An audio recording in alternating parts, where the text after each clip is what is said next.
All right, let's get into the criteria to test the difference between two population proportions for independent samples. These are going to be very similar to what you've seen before. So number one, they have to be independent and random. Two, this has to be greater than or equal to 10. So when you look at that, that is testing for normality.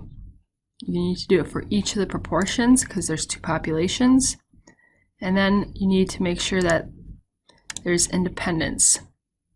So each sample is less than 5% of each of the populations. 5 steps. Determine the null and alternative hypotheses.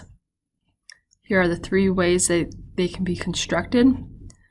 You're going to keep it just as P sub 1 and P sub 2. You're not going to actually put numbers in for here. Note that P sub 1 is the population proportion for population 1, and P sub 2 is the population proportion for population 2. Step 2 is select a level of confidence alpha, depending on the seriousness of making a type 1 error. Step 3 is use number 14 on your calculator sheet to obtain the p-value and the test statistic.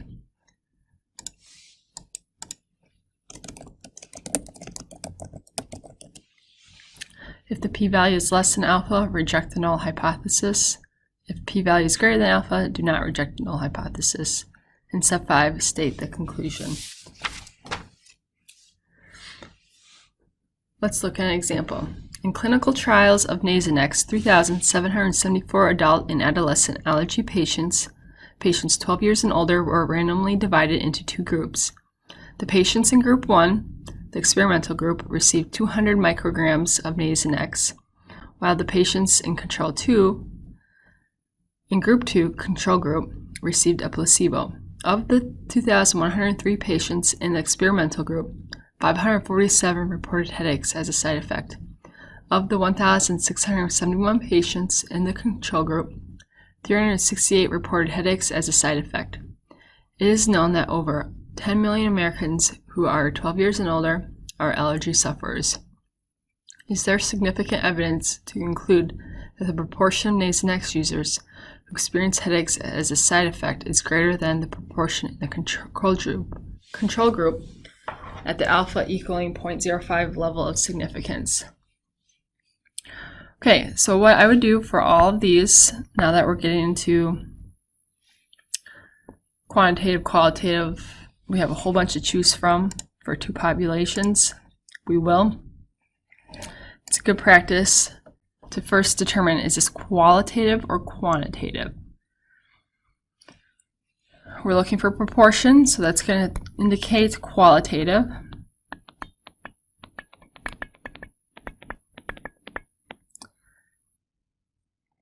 Okay, and then is this independent or dependent? Right, it's going to be independent because your allergy isn't going to depend on anybody else's allergies.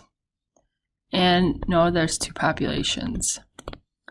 So once you know that information, you go to your overview sheet, go to qualitative, 2 population proportions are independent. So once you have this filled in, you'd be using this information right here. So let's first verify the conditions. They were random, and we verified that they were independent.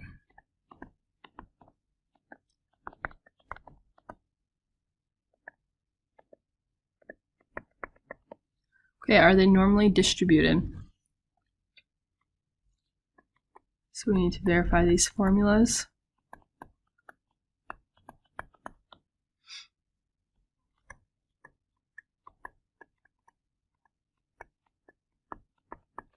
So let's pick the first group. We had 2,103 patients in the first group. That's our N. And then our proportion is going to be those who reported a headache out of the total. So 547 over the 2103.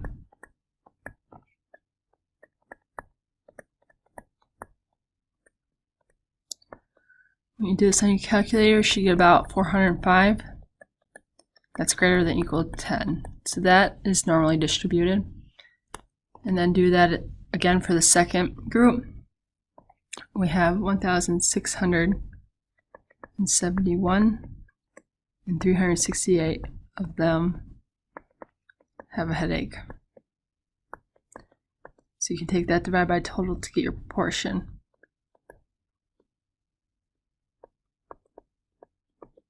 When you do that, you should get about 287. That's greater than or equal to 10. So these are normally distributed. And then we need to figure out if they're less than 5%, the sample size, and they are. Sample sizes are each no more than 5% of the population sizes. All right. There's 2,100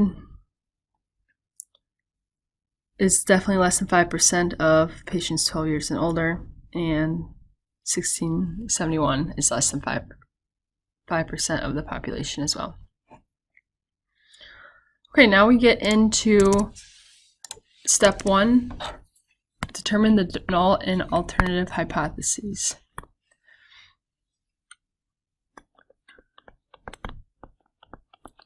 So we know we're doing proportions, so we can write all of this down.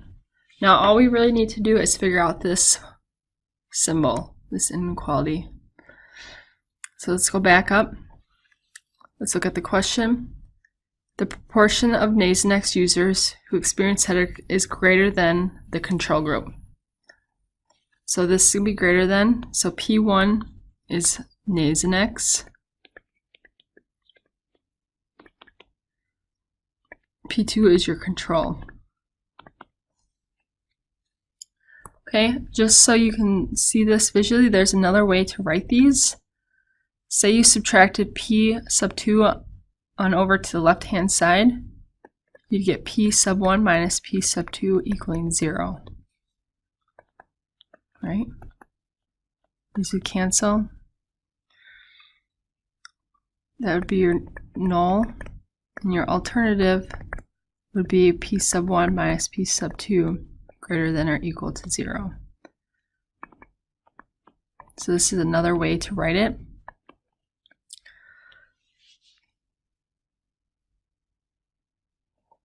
Again, P sub 1 is Nasonex. P sub 2 is your control.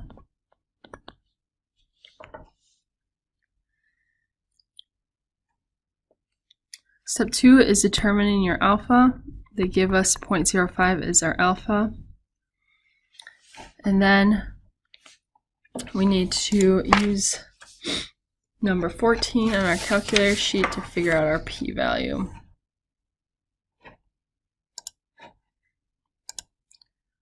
So stats, test number 6.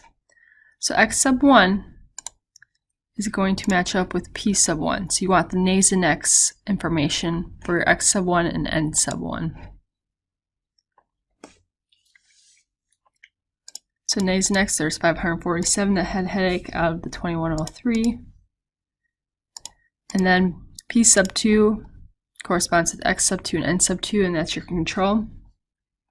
We had 368 out of the 1671, and we're looking for greater than.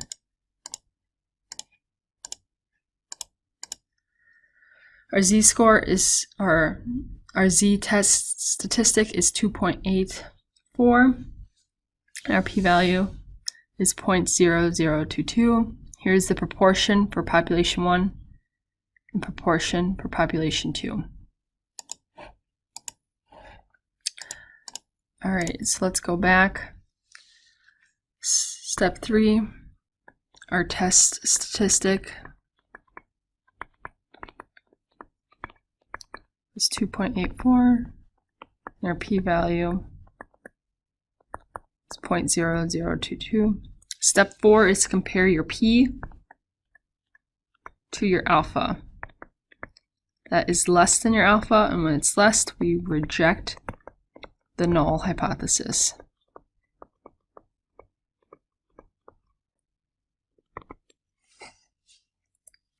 And step 5 is to write your conclusion. So we can say there is sufficient evidence at the alpha equaling 0.05 level of significance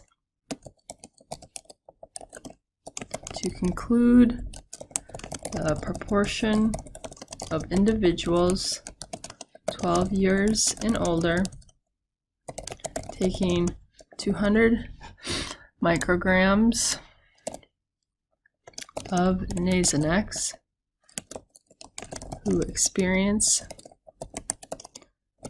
headaches is greater than the proportion of individuals 12 years and older taking a placebo who experience headaches.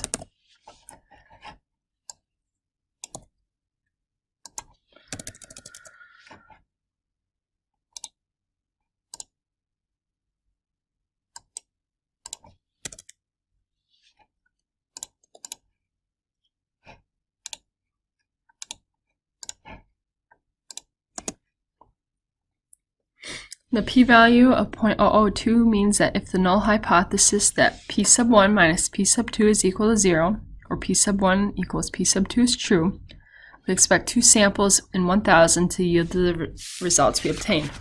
The observed results are unusual because the p-value is less than the level of significance, alpha equaling 0.05. We reject the null hypothesis.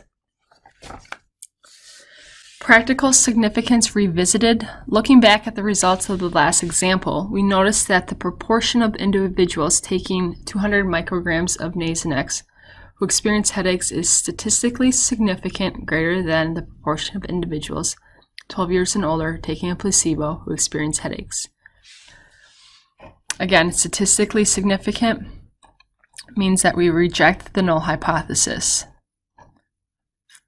However, we need to ask ourselves a pressing question.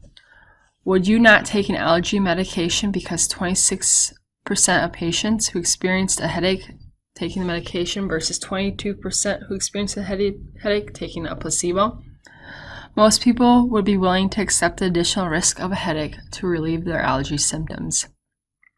While the difference of 4% is statistically significant, it does not have any practical significance.